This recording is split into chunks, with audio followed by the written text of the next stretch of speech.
이 영상은 실제 상담 사례를 바탕으로 재구성된 창작 드라마이며 상황에 따라 결과는 달라질 수 있습니다. 정확한 판단은 전문가 상담이 필요합니다.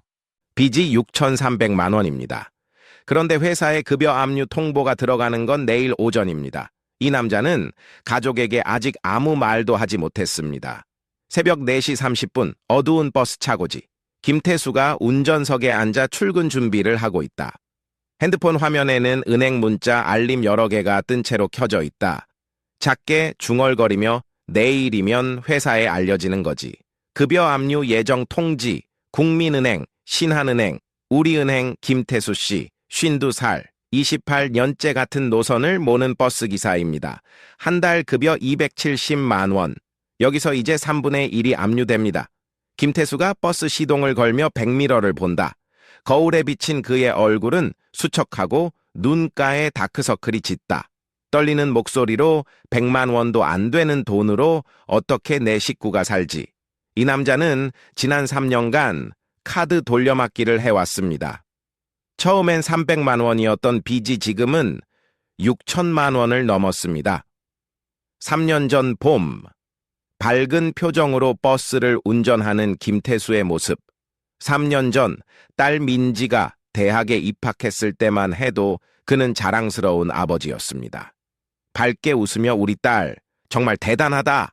아빠가 등록금 걱정은 하나도 안 해도 돼. 기쁘게 아빠? 정말요? 장학금 신청할게요. 부담 드리기 싫어요. 손 내저으며 무슨 소리야? 아빠가 28년 동안 버스 몰면서 모아둔 게 있지. 네가 공부만 열심히 해. 플래시백 종료. 현재로 돌아온다. 버스는 어두운 새벽 거리를 달리고 있다. 하지만 그때 김태수 씨는 몰랐습니다. 등록금 400만 원을 카드로 긁는 순간부터 그의 인생이 무너지기 시작할 거라는 걸. 오전 6시, 첫 차 운행 중. 김태수는 핸들을 잡고 있지만 눈빛이 초점을 잃은 채 멍하니 앞을 보고 있다. 짜증 섞인 목소리로 기사님, 여기 정류장 지나쳤는데요. 화들짝 놀라며 죄송합니다. 바로 쓸게요. 버스가 급정거한다. 승객들이 휘청거린다. 웅성거림 어휴, 깜짝이야. 기사님 오늘 왜 그래?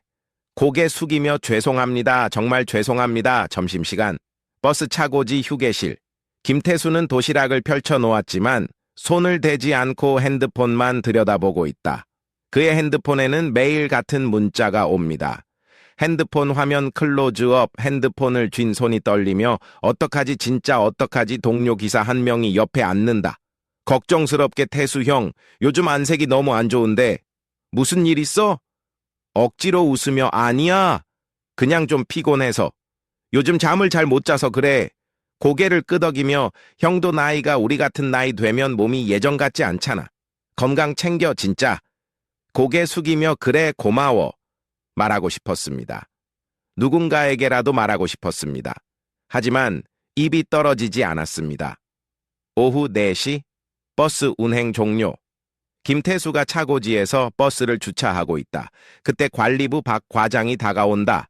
서류 들고 다가오며 김태수 기사님, 가슴이 철렁하며 네, 과장님, 난처한 표정으로 저기 이것 좀 받아보세요. 박 과장이 서류 봉투를 건넨다. 김태수의 손이 떨린다. 떨리는 손으로 받으며 이게 뭡니까? 쉬며 법원에서 온 압류 통지서입니다. 내일부터 급여에서 3분의 1이 압류됩니다. 회사는 법대로 처리할 수밖에 없어요. 목소리가 잠기며 과장님 제가 손 내저으며 기사님 사정이야. 제가 뭐라고 할 수 있겠습니까? 다만 회사 입장에서는 이런 일이 반복되면 좀 곤란합니다. 고개 숙이며 죄송합니다. 무거운 빚 문제는 누구나 있을 수 있죠. 하지만 기사님, 요즘 운전하실 때 집중 안 되시는 거 다들 알아요. 오늘 오전에도 정류장 지나쳤다면서요. 고개를 들지 못하며 죄송합니다. 진지하게 안전사고 나면 그건 회사도 책임져야 합니다. 좀 정리하세요, 기사님. 이러다가 사고 나면 기사님도 승객들도 위험합니다. 박 과장이 떠난다. 김태수는 그 자리에 멍하니 서 있다. 그날 저녁 김태수 씨는 집으로 돌아가는 길이 두려웠습니다. 저녁 6시 30분. 낡은 아파트 단지 입구.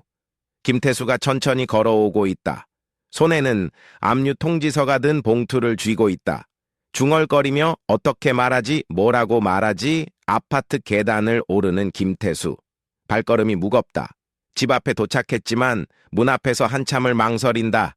깊은 후 문을 열고 들어간다. 거실에서는 아내 윤희가 저녁 준비를 하고 있고 아들 준호가 책상에서 공부하고 있다. 밝게 왔어요? 오늘 일찍 왔네. 밥 바로 차릴게요. 억지로 웃으며 응. 오늘은 일찍 끝나서 공부하다 고개 들며 아빠 왔어요? 아들 머리 쓰다듬으며 그래. 공부 열심히 하고 있었구나. 씩 웃으며 이번 모의고사는 잘 봐서 아빠한테 좋은 소식 전해드릴게요.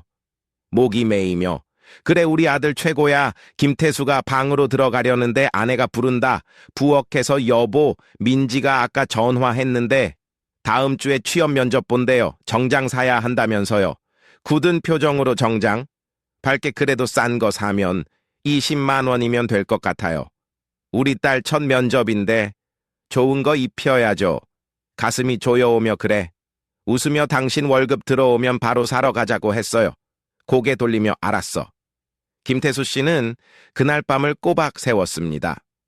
압류 통지서를 들여다보며 가족들 얼굴을 떠올리며 계산기를 두드렸습니다. 밤 11시. 작은 방. 김태수가 노트에 뭔가를 적고 있다. 옆에는 계산기와 압류 통지서가 놓여 있다.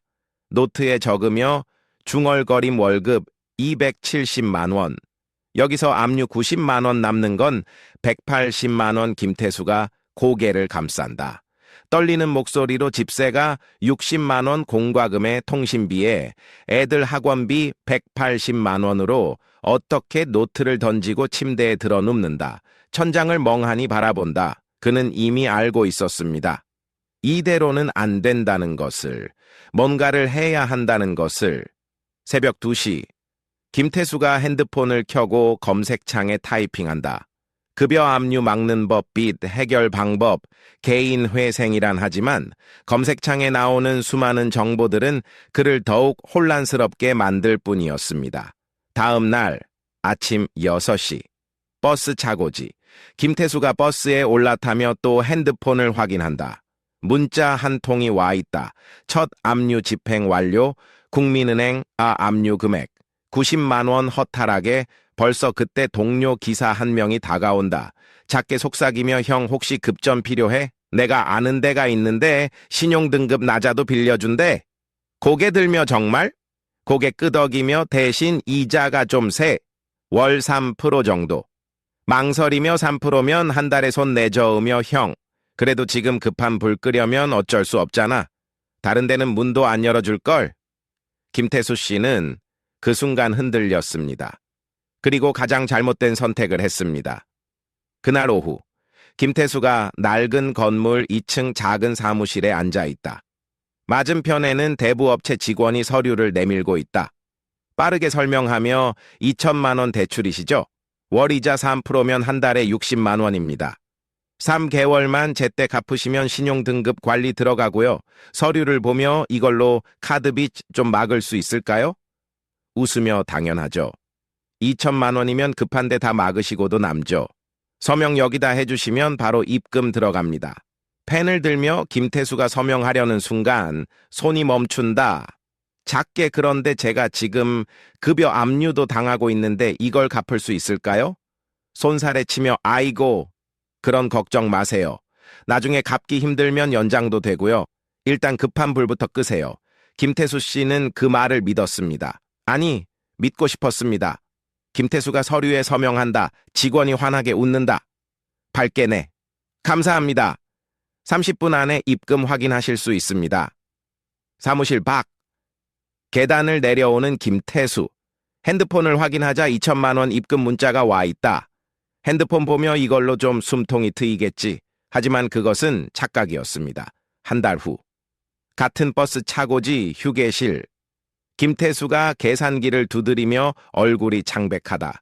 떨리는 손으로 계산하며 월급 180만 원에서 대부업체 이자 60만 원 남는 건 120만 원. 김태수가 머리를 감싸 쥔다. 절규하듯 이게 뭐야, 이게 대체 뭐야, 빚은 줄어들지 않았습니다. 오히려 늘어났습니다. 대부업체 이자 60만 원을 내고 나면 카드 최소 금액도 못 내는 상황이 됐습니다. 저녁 8시, 집 거실. 김태수가 소파에 앉아 멍하니 TV를 보고 있다. 아내 윤희가 옆에 앉는다. 걱정스럽게 여보, 요즘 왜 그래요? 밥도 제대로 안 먹고 말도 없고 고개 돌리며 아니야, 괜찮아. 손 잡으며 괜찮아 보이지 않아요. 무슨 일 있으면 말해요. 우리 부부잖아요. 목이 메이며 아무것도 아니야. 그냥 좀 피곤해서. 당신, 몸 상하기 전에 좀 쉬어요. 우리 돈 조금 덜 벌어도 괜찮아요. 고개 숙이며 미안해. 김태수 씨는 그날 밤 결심했습니다. 더 이상 혼자서는 안 된다고. 전문가에게 물어봐야 한다고. 다음 날 오전 10시. 법무사무소 대기실. 김태수가 긴장한 표정으로 앉아 있다. 손에는 압류 통지서, 대부업체 계약서, 카드 명세서가 든 봉투를 쥐고 있다. 속으로 중얼거리며 제발 방법이 있다고 해주세요. 상담실 문이 열리고 법무사가 나온다. 부드럽게 김태수님, 들어오세요.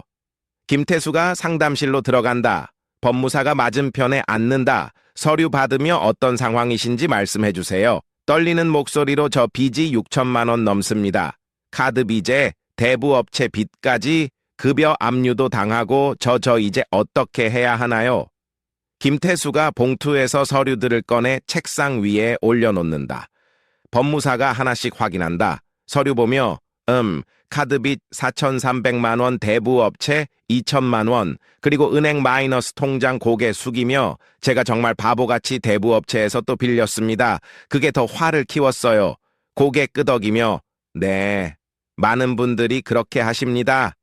당장 급해서 빌렸는데 결국 이제 짓눌리시죠? 눈물 글썽이며 저는 이제 정말 끝인가요? 진지하게 끝이 아닙니다. 김태수님은 지금 개인회생 신청 자격이 됩니다. 고개 들며 개인회생이요? 설명하며 개인회생은 법원을 통해 빚을 줄이고 남은 금액을 3년에서 5년 동안 나눠 갚는 제도입니다. 김태수님 같은 경우는 충분히 가능합니다. 놀라며 정말요? 저 같은 사람도요? 고개 끄덕이며 네. 개인회생 신청 자격은 크게 4가지입니다. 첫째, 지속적이고 반복적인 소득이 있어야 합니다. 김태수 씨는 28년째 버스기사로 일하고 있습니다. 급여는 매월 270만 원으로 고정돼 있습니다. 이어서 둘째, 채무 한도입니다. 무담보 채무가 10억 원 이하, 담보부 채무가 15억 원 이하여야 합니다.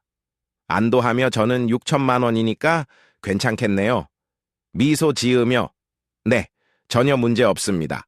셋째, 지급 불능 상태여야 합니다. 쉽게 말해 가진 재산보다 빚이 많아야 한다는 겁니다. 쓴 웃음 지으며 그건 너무 확실합니다. 저는 재산이라곤 전세 보증금 반이 전부고 차도 없고 서류 확인하며 전세 보증금이 얼마죠? 답하며 1억 2천만 원인데 제 명의는 반이에요. 6천만 원이요. 그것도 이사 갈 때 다시 내놔야 하고 고개 끄덕이며 그럼 실질적으로 현금화할 수 있는 재산은 거의 없다고 보시면 됩니다. 충분히 지급 불능 상태입니다. 조심스럽게 근데 넷째는 뭔가요? 설명하며 넷째는 재신청 제한입니다. 과거에 개인 회생이나 파산으로 면책을 받은 적이 있다면 5년이 지나야 다시 신청할 수 있습니다. 고개 저으며 저는 처음입니다. 이런 거 한 번도 해본 적 없어요. 밝게 그런 문제 없습니다. 김태수님은 4가지 조건을 모두 충족합니다. 떨리는 목소리로 그럼 제 빚이 정말 줄어들 수 있나요? 진지하게 네. 개인 회생 인가가 나면 변제율이 정해집니다. 김태수님 같은 경우 재산이 거의 없으니 변제율이 낮게 나올 가능성이 큽니다. 이하에 안 되는 표칭으로 변제율이요. 설명하며 변제율은 법원이 정하는 비율입니다. 예를 들어 변제율이 20%로 나오면 6천만 원 빚 중 20%인 1,200만 원만 5년 동안 갚으면 됩니다. 나머지는 법적으로 면제되는 겁니다. 눈이 커지며 1,200만 원만요? 고개 끄덕이며 네. 그것도 5년 동안 나눠 갚으니 한 달에 20만 원 정도입니다. 목이 메이며 한 달에 20만 원. 지금 김태수 씨는 매달 카드 이자와 대부업체 이자로만 150만 원을 내고 있습니다. 원금은 한 푼도 줄지 않습니다. 이어서 지금까지 사연 극장이었습니다. 비슷한 상황이라면 혼자 고민하지 마세요. 지금 상황에서 개인회생 파산이 가능한지 영상 설명란의 카카오톡 링크로 편하게 물어보세요.